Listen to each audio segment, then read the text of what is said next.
Mi granja quedó reducida a cenizas. Mi familia me llamó mendiga. Entonces llamé al billonario que crié en mis brazos. Me alegra tenerte aquí. Sigue mi historia hasta el final y comenta desde qué ciudad me estás viendo. Así podré ver hasta dónde ha llegado mi historia. Me llamo Valeria y tengo 63 años. Nunca pensé que a mi edad tendría que estar parada bajo la lluvia, empapada hasta los huesos, rogándole a mi propia hija que me diera un techo. Pero así es la vida. Te golpea cuando menos lo esperas y te deja sin aliento. El incendio había comenzado a las 3 de la madrugada.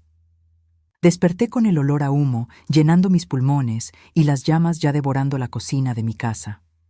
Mi granja, todo lo que había construido durante 40 años, se convirtió en cenizas en cuestión de horas.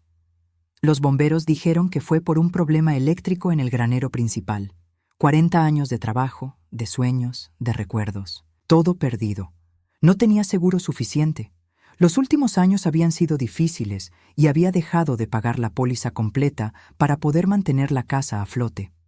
Ahora, con las manos vacías y solo la ropa que llevaba puesta, no me quedaba más opción que acudir a mi hija Guadalupe. Toqué el timbre de su casa en el barrio residencial más exclusivo de la ciudad. Era una mansión impresionante, con jardines perfectamente cuidados y una fuente en el centro. Todo pagado con el dinero de su esposo Ernesto, un hombre de negocios que siempre me había tratado como si fuera algo que se pegó en la suela de su zapato. La puerta se abrió y ahí estaba él, con su traje caro y esa sonrisa falsa que conocía tan bien. «Valeria», dijo, sin invitarme a pasar. «¿Qué haces aquí?» «Hubo un incendio», le expliqué, tratando de mantener la compostura. «Perdí la casa, todo. Necesito quedarme aquí unos días hasta que pueda». Ernesto me cortó con una carcajada seca. «¿Aquí? ¿Estás loca?» «Es mi hija», le dije, sintiendo cómo la lluvia empezaba a empapar mi blusa. «Solo necesito». «Guadalupe», gritó hacia adentro, «tu madre está aquí». Mi hija apareció detrás de él, llevando un vestido de seda que probablemente costaba más que lo que yo ganaba en un mes. Me miró de arriba abajo con asco, como si fuera una extraña pidiendo limosna. «Mamá, ¿qué pasó contigo? Estás toda sucia». Le conté sobre el incendio, sobre perderlo todo. Esperaba compasión, un abrazo, cualquier muestra de que seguía siendo su madre. En cambio, intercambió una mirada con Ernesto. «No puedes quedarte aquí», dijo mi propia hija cruzando los brazos. «Esta casa es muy elegante. Los vecinos van a pensar». «¿Van a pensar qué?», pregunté, sintiéndome como si me hubieran dado una bofetada. Ernesto se adelantó, bloqueando completamente la entrada. «Mira, Valeria, no queremos ser crueles, pero tienes que entender, esta es una zona residencial exclusiva. No podemos tener gente sin hogar aquí. ¿Qué van a decir nuestros vecinos, nuestros amigos del club?» «Soy la madre de tu esposa», le dije, sintiendo cómo la voz se me quebraba. «Y eres una campesina que perdió su granita», respondió con desprecio. «Vas a ensuciar mi tapete persa. No abro espacio para gente sin techo en mi casa». Las palabras me golpearon como puñetazos. Guadalupe no dijo nada para defenderme. Se quedó ahí parada, asintiendo como si su esposo tuviera razón. «Por favor», susurré, sintiendo cómo las lágrimas se mezclaban con la lluvia en mis mejillas. «Solo necesito un lugar donde dormir». «Ve a un refugio», dijo Ernesto, «o busca algún programa del gobierno para gente como tú». «¿Gente como yo?», repetí, incrédula. «Pobres», aclaró sin pestañear. «Fracasados». Y entonces cerró la puerta en mis narices. Me quedé ahí parada, bajo la lluvia que caía cada vez más fuerte, mirando la puerta cerrada de la casa de mi propia hija. El sonido de mis propios sollozos se perdía entre el ruido de la tormenta. ¿Cómo había llegado a esto? ¿Cómo la niña que había criado con tanto amor podía tratarme de esta manera? Caminé hasta la acera, empapada y temblando, no solo por el frío, sino por la humillación. No tenía a dónde ir, no tenía dinero, no tenía nada. Fue en ese momento cuando recordé la tarjeta. La tenía guardada en mi billetera desde hacía años, doblada y gastada por el tiempo. La saqué con manos temblorosas. Marcus Rivera, CEO, Rivera Holdings Group. Marcus. Mi Marcus. El niño que había llegado a mi granja cuando tenía apenas 8 años, sucio, asustado, sin nadie en el mundo. Lo habían traído de un orfanato como parte de un programa de ayuda. Se suponía que sería temporal, pero algo en sus ojos me partió el corazón. Era tan pequeño, tan vulnerable. Solo por unas semanas, habían dicho los trabajadores sociales. Esas semanas se convirtieron en 10 años. Lo crié como a mi propio hijo. Le enseñé a trabajar la tierra, a leer, a ser un hombre de bien. Guadalupe siempre estuvo celosa de él, siempre se quejaba de que le prestaba más atención al niño encontrado que a ella. Pero Marcus tenía algo especial, una inteligencia brillante y un corazón noble que me conquistó desde el primer día. A los 18 años se fue para estudiar en la universidad con una beca completa. Había sacado las mejores calificaciones de toda la región. Antes de irse me prometió: «Algún día voy a cuidarte como tú me cuidaste a mí. Te lo juro por mi vida». Eso había sido hace más de 20 años. Había perdido contacto con él después de que se graduara. Solo sabía, por comentarios que había escuchado de vez en cuando, que le había ido muy bien en los negocios. Pero nunca imaginé que tan bien. Con la tarjeta mojada en mis manos, saqué mi teléfono celular viejo y marqué el número con dedos temblorosos. No sabía si seguiría siendo el mismo, no sabía si me recordaría, no sabía si le importaría lo que me había pasado. El teléfono sonó una vez, 2 veces. ¿Hola? La voz era más grave, más madura, pero la reconocí inmediatamente. ¿Marcus?, susurré, sintiéndome como una tonta por llamar después de tantos años. Hubo una pausa que me pareció eterna. ¿Mamá Valeria? La forma en que dijo mamá hizo que se me rompiera el corazón. Después de todos estos años, después de todo lo que había pasado, él todavía me llamaba mamá. Marcus, yo necesito ayuda. No me dejó explicar más. ¿Dónde estás? Voy para allá ahora mismo. Mientras esperaba a Marcus bajo el techo de la parada de autobús más cercana, los recuerdos me inundaron como olas inevitables. No podía evitar pensar en todo lo que había pasado, en cómo habíamos llegado a este punto donde mi propia hija me cerraba la puerta mientras el niño que había recogido de la calle venía a rescatarme. Marcus había llegado a mi vida en el otoño de 1995. Yo tenía 36 años entonces, viuda desde hacía 2 años después de que mi esposo muriera en un accidente de tractor. Guadalupe tenía apenas 11 años y yo luchaba sola para mantener la granja funcionando. Una trabajadora social había llamado preguntando si podía recibir temporalmente a un niño del orfanato. «Es solo por unas semanas», había insistido, «hasta que encontremos una familia permanente para él». Cuando Marcus llegó, era como un animal herido. Había pasado por 3 hogares de acogida diferentes y todos lo habían devuelto. «Es problemático», me había advertido la trabajadora social. «No habla mucho y tiene pesadillas». Pero yo vi algo diferente en sus ojos oscuros.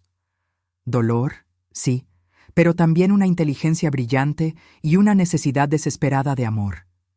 Era pequeño para sus 8 años, delgado como un palillo, con cicatrices en los brazos que prefería no preguntar de dónde venían. La primera noche se quedó despierto en su cama, rígido como una tabla, esperando que en cualquier momento le dijera que se fuera. En lugar de eso, me senté en el borde de su cama y le leí un cuento antes de dormir. Lloró en silencio, pero no me preguntó por qué. Guadalupe odió a Marcus desde el primer día. «¿Por qué tiene que quedarse aquí?», se quejaba constantemente. «Es raro, no pertenece a nuestra familia». «Es solo temporal, mi amor», le decía yo, sin saber que mentía. Pero las semanas pasaron y nadie vino por Marcus. La trabajadora social llamaba de vez en cuando, siempre con excusas. No había familias disponibles. Era un niño difícil de colocar. Si yo podía mantenerlo un poco más. Y yo podía. No solo podía, sino que quería. Marcus se adaptó a la vida en la granja como si hubiera nacido para eso. Era inteligente, más inteligente que cualquier niño que hubiera conocido. A los 9 años ya manejaba las cuentas mejor que yo. A los 10 había reorganizado completamente el sistema de riego para hacerlo más eficiente. «Este niño va a ser alguien importante algún día», me decía mi vecina cuando venía a visitarme, y yo lo sabía, lo sentía en mis huesos. Pero Guadalupe se ponía cada vez más resentida. «¿Por qué él puede ayudarte con los números y yo no?», me gritaba cuando Marcus se sentaba conmigo en la cocina para revisar las facturas. «Porque tú prefieres jugar con tus amigas», le respondía yo, tratando de ser paciente. «Porque él me está robando a mi mamá», las explotaba, y salía corriendo a su cuarto. Traté de dividir mi tiempo equitativamente entre los dos, pero Marcus necesitaba más atención. Había sufrido tanto en sus pocos años de vida que requería sanación constante. Y además, tenía tanta sed de conocimiento que era imposible ignorarla. Cuando Marcus cumplió 12 años, oficialmente lo adopté. Guadalupe tenía 15 entonces, y su resentimiento había crecido hasta convertirse en odio puro. «No es mi hermano», declaró durante la celebración. «Nunca lo será». Marcus fingía que no le importaba, pero yo veía cómo le dolían sus palabras. Una noche lo encontré llorando en el granero. «¿Crees que debería irme?», me preguntó con voz quebrada. «Guadalupe sería más feliz si no estuviera aquí». «Tú no vas a ningún lado», le dije con firmeza, abrazándolo. «Esta es tu casa. Eres mi hijo, tanto como ella es mi hija». Pero Guadalupe nunca lo aceptó. En la preparatoria, Marcus era el mejor estudiante de toda la escuela. Los maestros me llamaban constantemente para hablar de su potencial excepcional. «Debería considerar mandarlo a una universidad prestigiosa», me decían. «Tiene el talento para llegar muy lejos». Guadalupe, por otro lado, apenas pasaba sus materias. Estaba más interesada en salir con chicos y gastar dinero que en estudiar. Cuando Marcus ganó una beca completa para estudiar administración de empresas en una universidad de California, Guadalupe explotó. «Por supuesto que él consigue todo», gritó. «El hijo perfecto que nunca fue realmente tu hijo». «Guadalupe, por favor», traté de calmarla. «No, estoy harta de esto. Estoy harta de que siempre sea Marcus esto, Marcus aquello. ¿Qué pasa conmigo? ¿Qué pasa con tu verdadera hija?» «Los dos son mis verdaderos hijos», insistí. «Mentirosa», me gritó con una crueldad que nunca le había visto antes. «Siempre lo has querido más a él. Ojalá nunca hubiera llegado aquí». Marcus escuchó todo desde la escalera. Esa noche me dijo que tal vez era mejor que se fuera a la universidad y no volviera. «No digas eso», le supliqué. «Esta siempre será tu casa». Pero ya el daño estaba hecho. Marcus se fue a la universidad y aunque me escribía cartas y me llamaba cada semana, Guadalupe había sembrado una semilla de duda en él. Empezó a distanciarse, a pasar las vacaciones haciendo prácticas profesionales en lugar de venir a casa. Guadalupe, mientras tanto, conoció a Ernesto durante su último año de preparatoria. Él tenía 10 años más que ella y dinero suficiente para deslumbrarla. Se casaron cuando ella cumplió 20 años y desde entonces me había tratado como una carga. «Ya no necesitas trabajar tanto», me decía Ernesto con condescendencia cuando venía a visitarme. «Deberías vender esta granja vieja y comprarte una casita en el pueblo». Pero yo no quería vender. Esta granja era mi vida, mi identidad.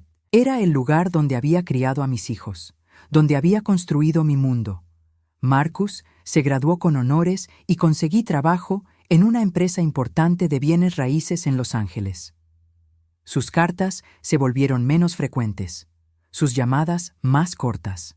Y aunque nunca dejó de mandarme dinero para ayudar con la granja, podía sentir cómo se alejaba cada vez más. La última vez que lo vi había sido hace 10 años, cuando vino para el funeral de mi hermana. Estaba irreconocible, traje caro, auto lujoso, aires de ejecutivo exitoso.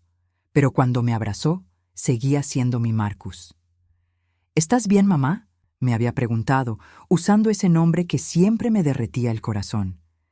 «Estoy bien, mijo», le había mentido, porque ya entonces la granja estaba empezando a tener problemas financieros. Guadalupe apenas le había dirigido la palabra durante el funeral. Se había comportado como si fuera un extraño, no el hermano que había compartido su casa durante 10 años. Después de eso, Marcus volvió a su vida en California y yo me quedé aquí, luchando sola para mantener la granja a flote, viendo cómo mi hija se avergonzaba cada vez más de sus orígenes humildes. Ahora, sentada bajo la lluvia esperando a que viniera por mí, me preguntaba si había hecho bien en llamarlo. ¿Tendría derecho a pedirle ayuda después de todos estos años? ¿Se acordaría todavía de la mujer que lo había criado? El sonido de un motor me sacó de mis pensamientos. No era un auto normal, era algo mucho más poderoso. Y entonces lo vi. El helicóptero descendió del cielo gris como algo salido de una película.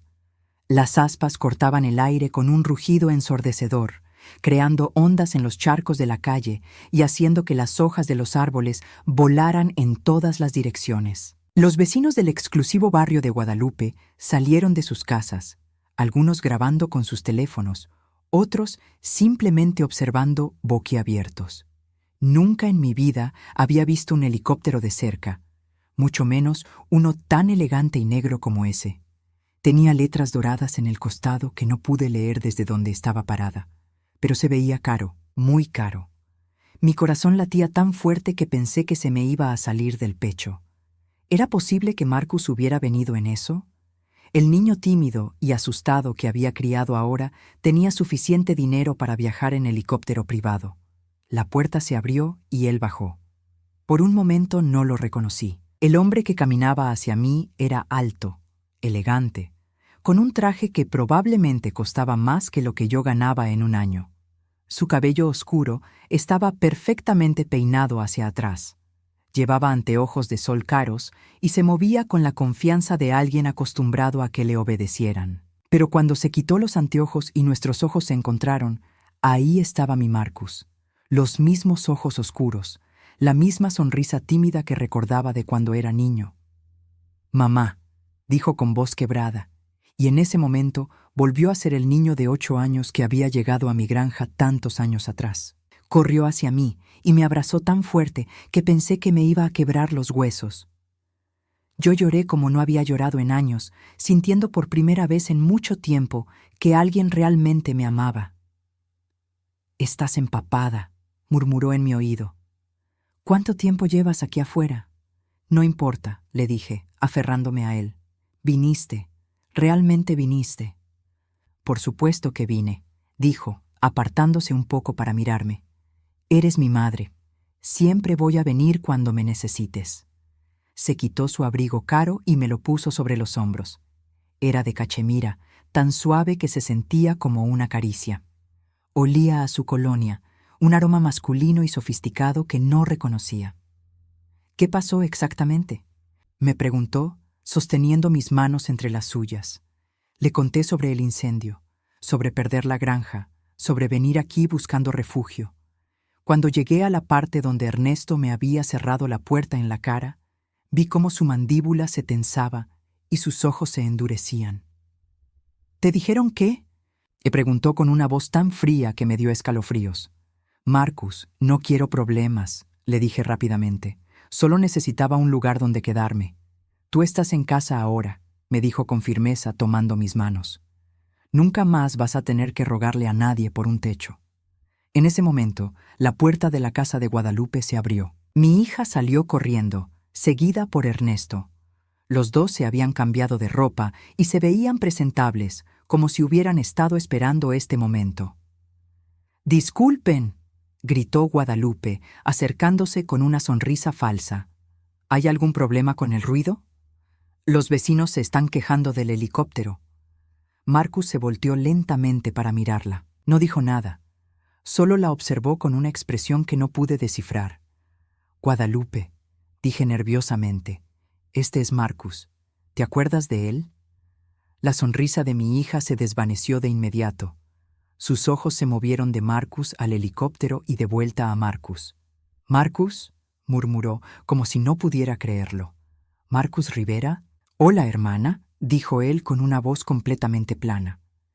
No había amor en esas palabras. No había perdón, solo una frialdad que me partió el corazón.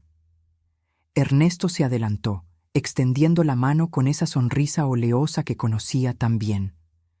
«¡Qué sorpresa!», Soy Ernesto Mendoza, el esposo de Guadalupe. He escuchado mucho sobre ti. Marcus miró la mano extendida, pero no la tomó. Lo dudo, dijo simplemente. El silencio que siguió fue tan tenso que podía cortarse con un cuchillo. Guadalupe se retorcía las manos. Ernesto había bajado la suya y se veía incómodo, y Marcus seguía mirándolos como un depredador estudiando a su presa. «Bueno», dijo Guadalupe finalmente forzando otra sonrisa, «qué maravilloso que hayas venido a visitar a mamá. Aunque tal vez debería aterrizar en otro lado la próxima vez. Este es un barrio residencial muy exclusivo y...» «Lo sé», la interrumpió Marcus. «Conozco muy bien este barrio». Algo en su tono hizo que Guadalupe se callara de inmediato. «De hecho», continuó Marcus, «conozco a la mayoría de las personas que viven aquí. Son mis clientes». «¿Tus clientes?», preguntó Ernesto, confundido. Marcus sonrió, pero no era una sonrisa agradable. «Soy el dueño del banco que financia la mayoría de las hipotecas de este vecindario, incluyendo la suya». Vi cómo la cara de Ernesto perdía todo el color. «¿Tu banco?», tartamudeó. «Rivera Holdings Group», dijo Marcus tranquilamente. «Tal vez han escuchado de nosotros. Somos una de las compañías de bienes raíces más grandes del país. También tenemos intereses en banca, construcción y desarrollo urbano». Guadalupe se tambaleó un poco, como si alguien le hubiera dado un golpe. ¿Eres millonario?», susurró. «Multimillonario», corrigió Marcus sin presumir, como si fuera un simple hecho. «Pero eso no es lo importante aquí». Se volvió hacia mí y su expresión se suavizó completamente. «Lo importante es que mi madre necesita ayuda y yo vine a dársela». «¿Tu madre?», escupió Ernesto, recuperando un poco de su arrogancia. «Ella no es tu madre, es solo la mujer que te crió por unos años». El cambio en Marcus fue instantáneo y aterrador. Su rostro se endureció como piedra y dio un paso hacia Ernesto. A pesar de que Marcus no era especialmente grande, Ernesto retrocedió instintivamente. «Cuidado», dijo Marcus con una voz tan baja que apenas pude escucharlo. «Muy cuidado con lo que dice sobre mi madre». «Marcus», intervine rápidamente, poniéndome entre ellos. «No vale la pena». Él me miró y respiró profundo, controlándose. «Tienes razón», dijo, tomando mi brazo gentilmente. «No vale la pena». Se dirigió a Guadalupe y Ernesto una última vez. «Por cierto», dijo con esa voz fría otra vez, «van a recibir una carta de mi banco mañana por la mañana. Tal vez quieran leerla cuidadosamente». «¿Qué tipo de carta?», preguntó Guadalupe con voz temblorosa. Marcus sonrió de nuevo, esa sonrisa que no llegaba a sus ojos. «Una revisión de los términos de su préstamo. Parece que ha habido algunas. Irregularidades en su historial de pagos y documentación original». Vi cómo Ernesto se ponía completamente pálido. «Pero no se preocupen», continuó Marcus. «Tendrán tiempo suficiente para aclarar todo. Digamos, 72 horas». «¿72 horas para qué?», preguntó Guadalupe, con pánico evidente en su voz. «Para decidir si quieren mantener esta casa», dijo Marcus tranquilamente, «o si prefieren entregármela voluntariamente antes de que descubra qué más han estado escondiendo». El silencio que siguió fue ensordecedor. Solo se escuchaba el ruido distante del helicóptero y el goteo de la lluvia. «Vámonos, mamá», dijo Marcus, poniéndome su brazo alrededor de los hombros.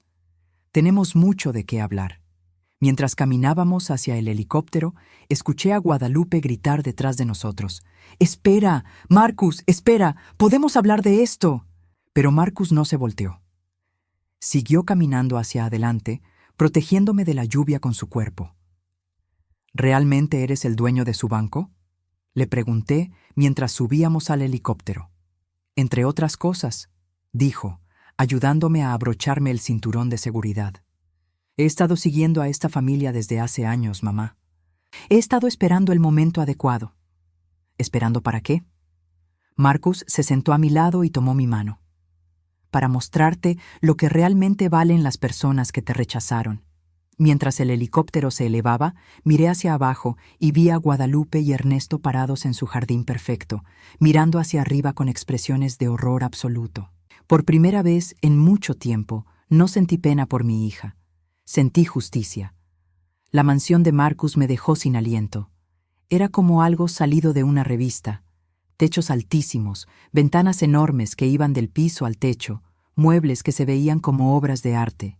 Todo era elegante pero cálido, sofisticado pero acogedor. No era ostentoso como la casa de Guadalupe, era refinado. «Bienvenida a casa», me dijo mientras un empleado nos ayudaba a bajar del helicóptero en el jardín trasero. Me prestó ropa seca, un vestido de algodón suave y una bata de seda, y me preparó té caliente en una taza de porcelana fina. Nos sentamos en su estudio, rodeados de libros y fotografías.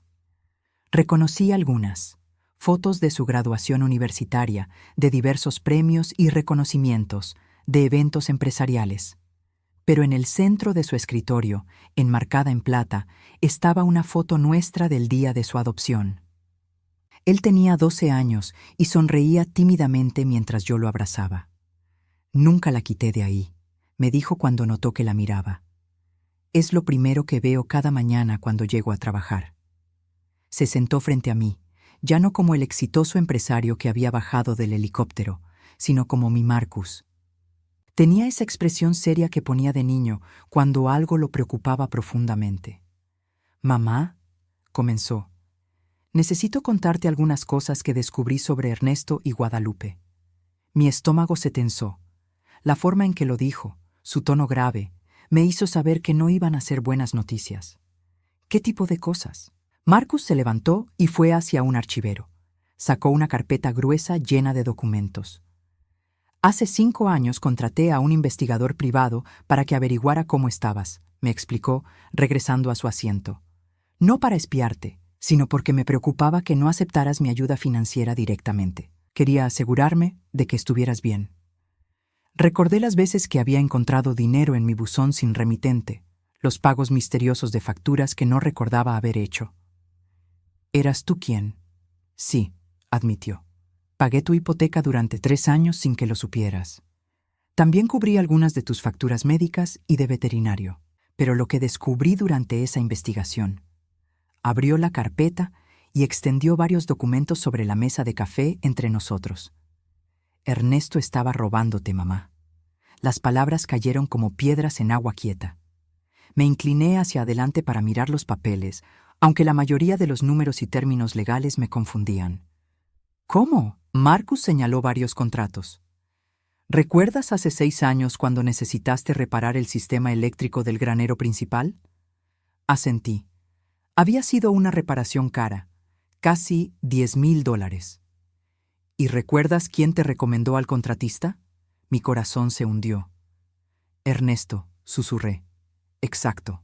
Te conectó con una compañía que era de su propiedad, aunque él nunca te lo dijo. Te cobró $15,000 por un trabajo que realmente costaba $6,000. Los otros $9,000 fueron directo a su bolsillo». Sentí como si me hubieran golpeado en el estómago. «Pero eso no es todo», continuó Marcus, moviendo otros papeles. «¿Los préstamos que sacaste para mejorar la cerca del ganado? ¿El financiamiento para la nueva bomba de agua? ¿El seguro de la granja que renovó para ti?» Cada palabra era como una puñalada. Todo. Ernesto había estado involucrado en todo.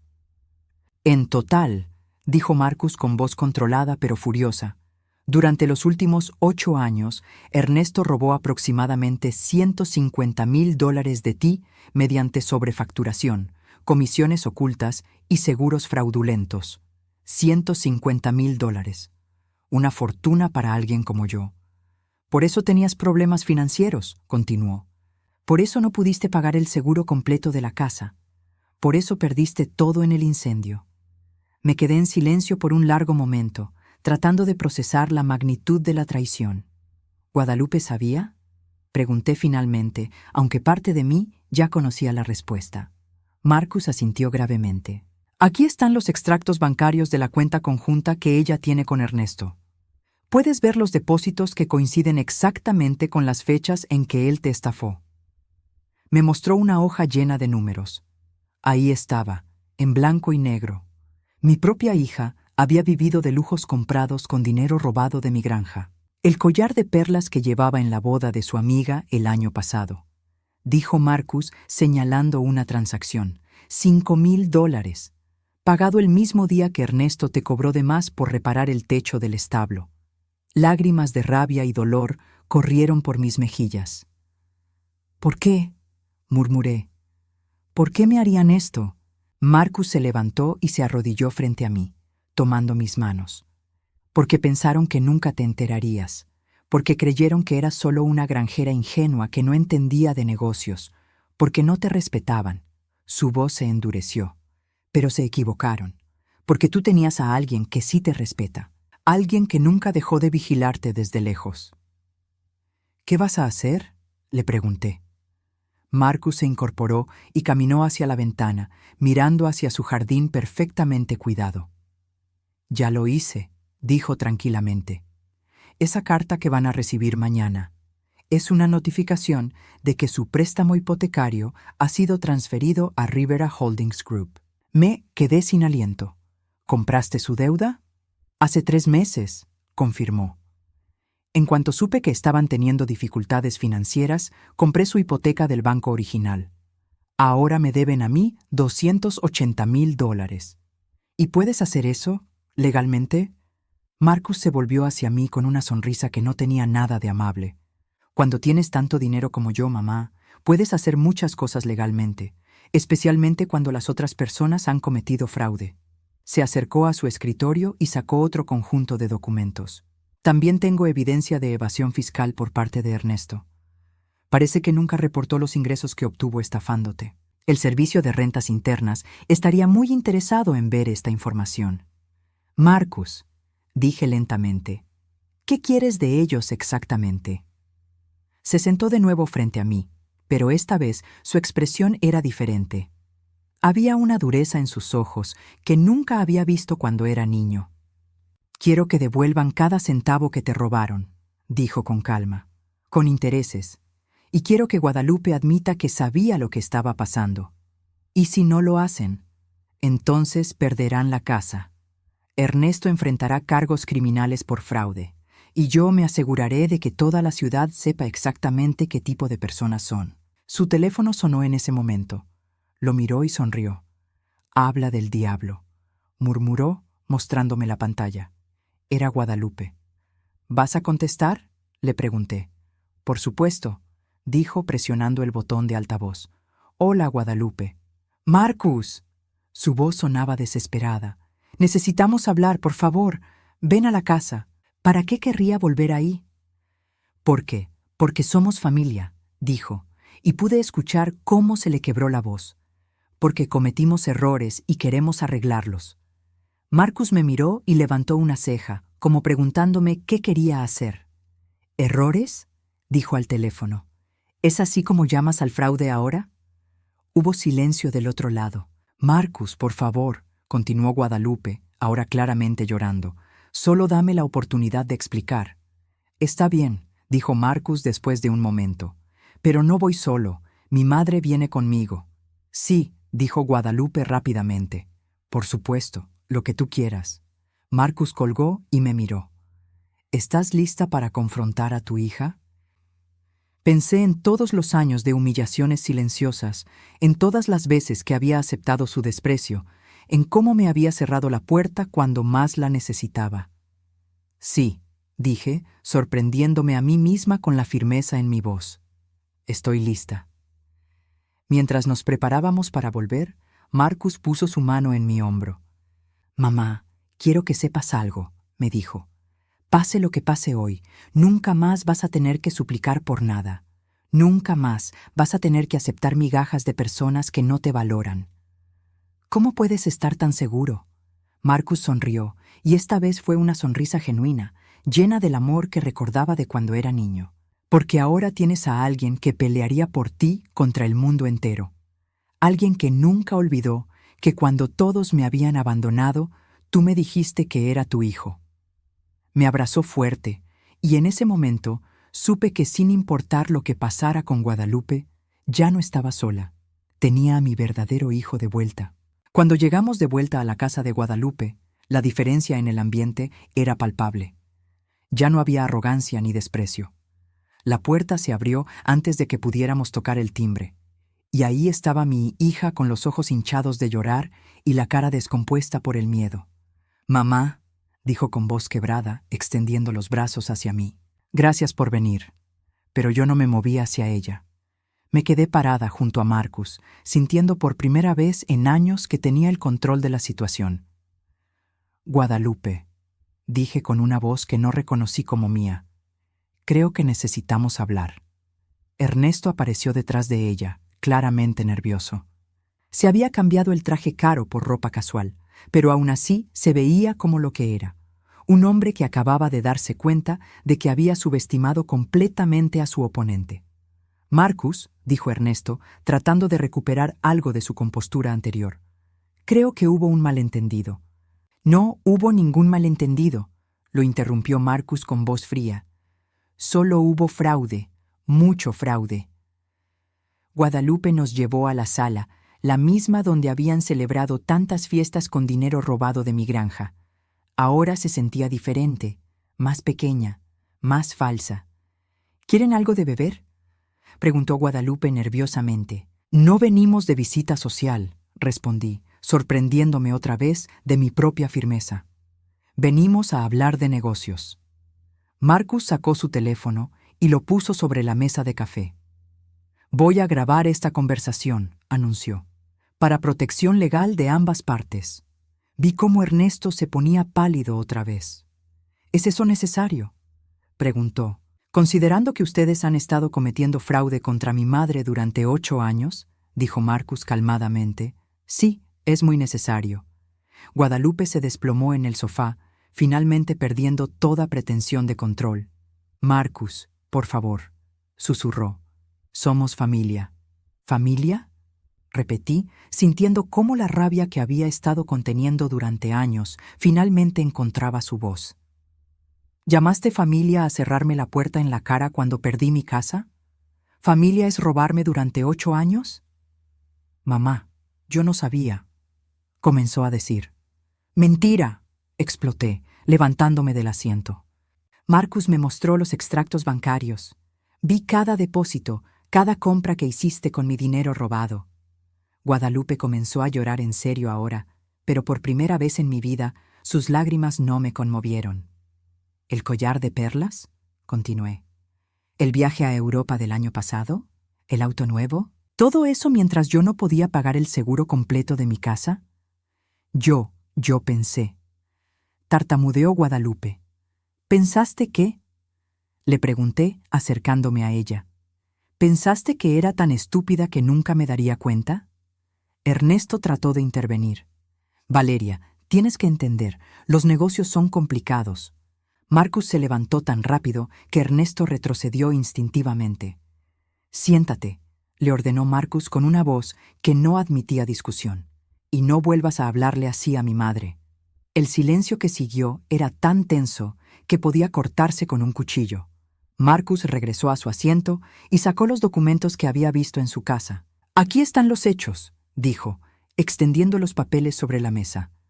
Durante 8 años, Ernesto cobró de más por servicios, inventó comisiones falsas y vendió seguros fraudulentos a mi madre. El total robado asciende a $153,000. Guadalupe ahogó un gemido cuando escuchó la cifra.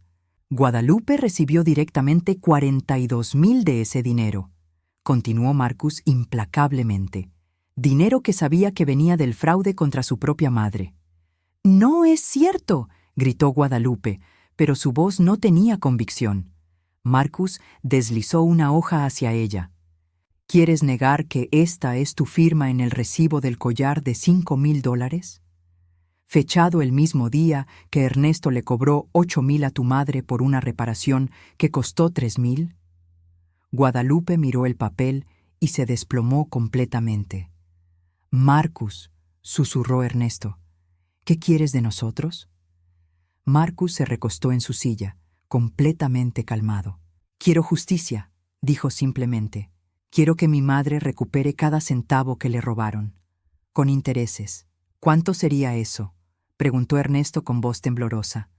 $200,000, respondió Marcus. O pierden la casa. $200,000, gritó Ernesto. Eso es imposible. No tenemos tanto dinero. Deberían haber pensado en eso antes de robar, respondí, encontrando mi voz otra vez. Marcus consultó su reloj caro. Les voy a dar una opción, dijo.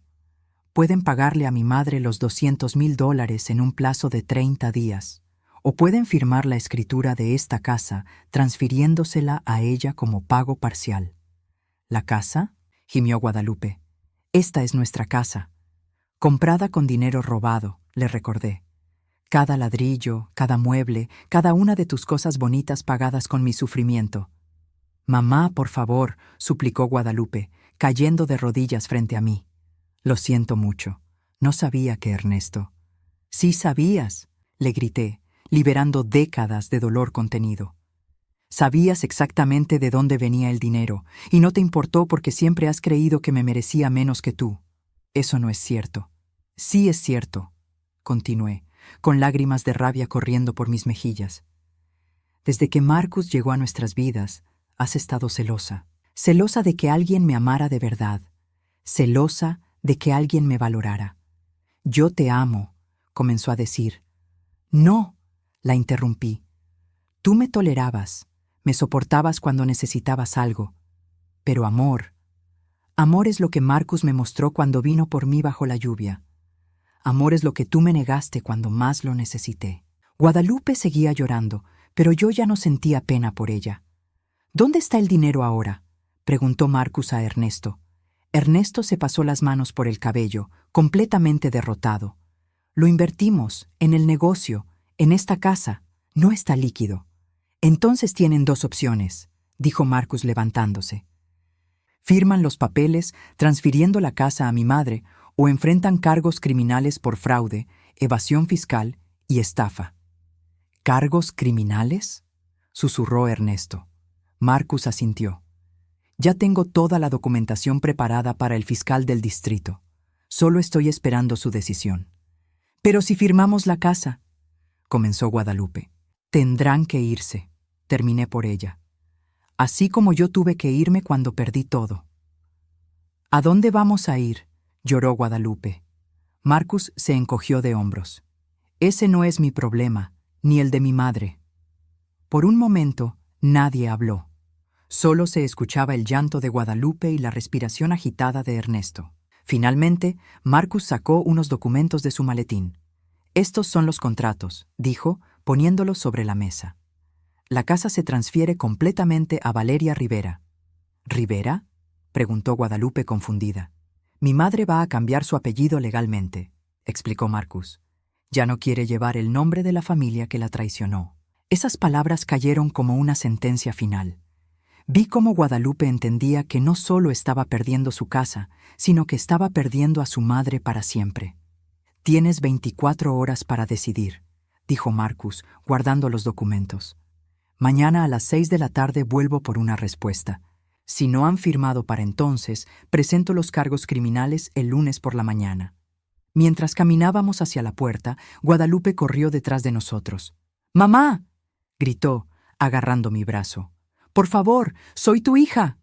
Me detuve y la miré a los ojos, viendo por primera vez no a la hija que había criado con tanto amor, sino a la mujer en la que se había convertido. Egoísta, manipuladora, cruel. No, dije con una calma que me sorprendió. Tú eres la extraña que me cerró la puerta cuando la necesité. Mi verdadero hijo es el que vino por mí. Solté mi brazo de su agarre y seguí caminando. «Esto no ha terminado», gritó Ernesto detrás de nosotros. Marcus se volteó una última vez. «Sí», dijo con esa voz fría que ya conocía. «Sí ha terminado, solo que ustedes todavía no se han dado cuenta». Mientras nos alejábamos en el auto de Marcus, no miré hacia atrás. Por primera vez en mi vida, estaba caminando hacia adelante, hacia la justicia, hacia la familia que realmente merecía.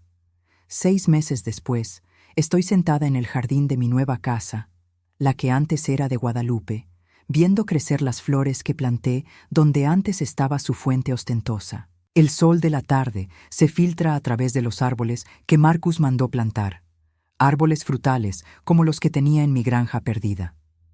Guadalupe y Ernesto firmaron los papeles esa noche, 23 horas después del ultimátum de Marcus. Vinieron a la casa al día siguiente con maletas y cajas, mudándose a un departamento pequeño en la parte menos elegante de la ciudad. Ernesto consiguió trabajo como vendedor de autos usados. Aparentemente, cuando todas tus referencias comerciales te abandonan porque descubrieron que eres un fraude, las opciones se reducen considerablemente. Guadalupe trató de hablar conmigo el día que se fueron. «Mamá», me había dicho con lágrimas en los ojos, «algún día vas a perdonarme. Sé que lo harás». Yo la había mirado sin rabia, sin dolor, solo con una tristeza tranquila.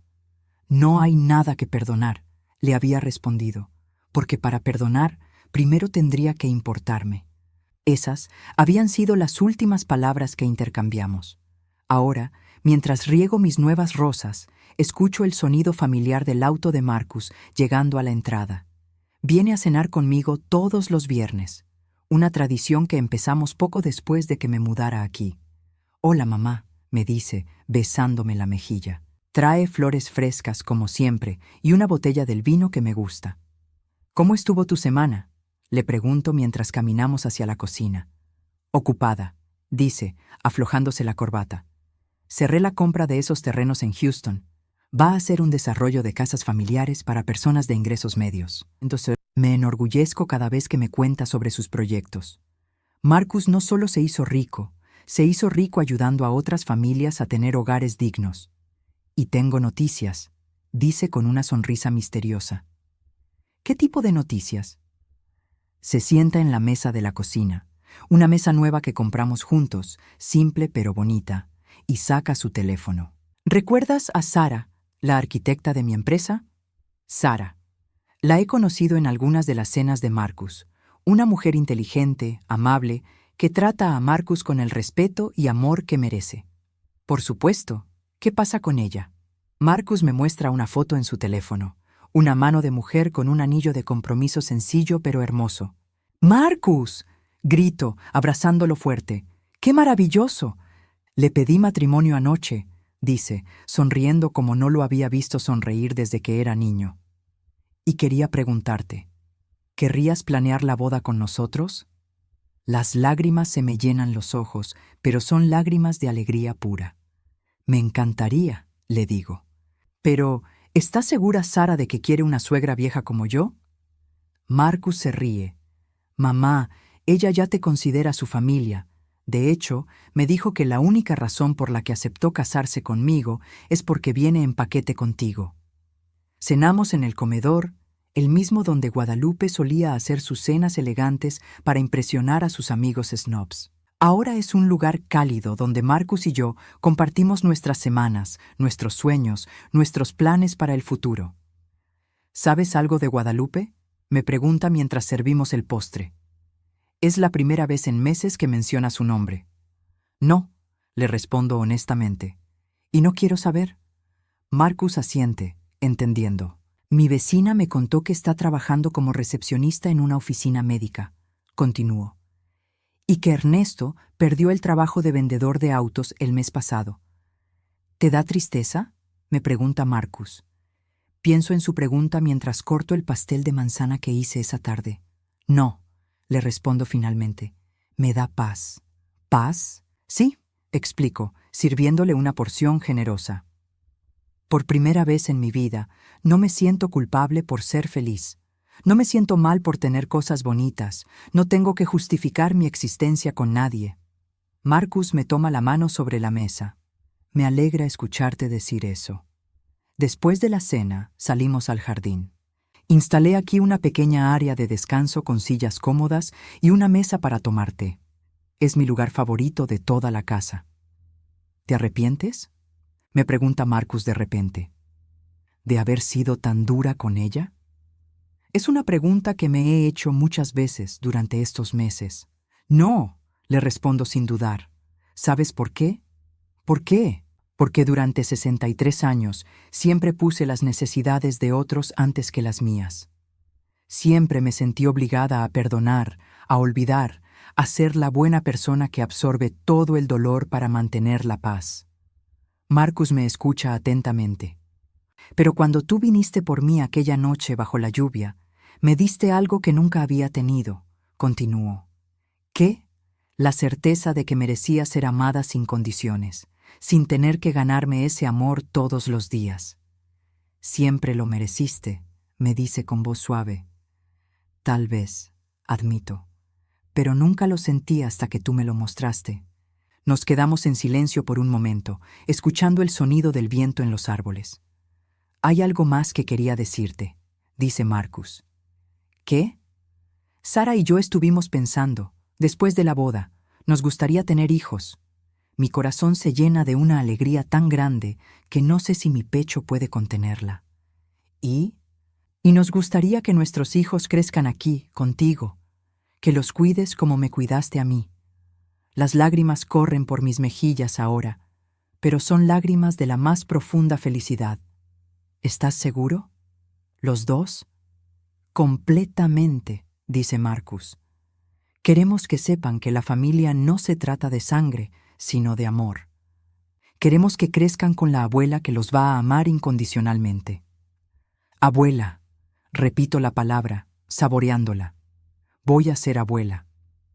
Vas a ser la mejor abuela del mundo, me dice Marcus abrazándome. Más tarde, después de que Marcus se va, me quedo en el jardín un poco más. Miro hacia la casa, mi casa, con sus luces cálidas encendidas y sus cuartos llenos de muebles que elegí, de recuerdos que quiero conservar. En mi dormitorio, sobre la cómoda, tengo una nueva foto enmarcada. Marcus y yo el día que firmé los papeles de la casa, con él abrazándome y ambos sonriendo como si hubiéramos ganado la lotería. Que de cierta manera, así fue. No tengo fotos de Guadalupe. Guardé algunas en una caja en el closet, no porque las quiera ver, sino porque fueron parte de mi vida y no voy a pretender que nunca existieron. Pero no las miro, no las extraño, no me duelen. Esa noche, antes de dormirme, marco el número de Sara. ¿Valeria? Responde con voz alegre. ¿Cómo estás? Estoy perfecta, cariño, le digo, y quería felicitarte por el compromiso. Gracias, estoy tan emocionada. Marcus me dijo que vas a ayudarnos a planear la boda. Con mucho gusto, le respondo. Pero quería preguntarte algo. Lo que sea. ¿Te parece bien si usamos el jardín de aquí para la ceremonia? He estado trabajando en las flores, y creo que va a estar hermoso para la primavera. Hay una pausa del otro lado, y luego Sara responde con voz emocionada.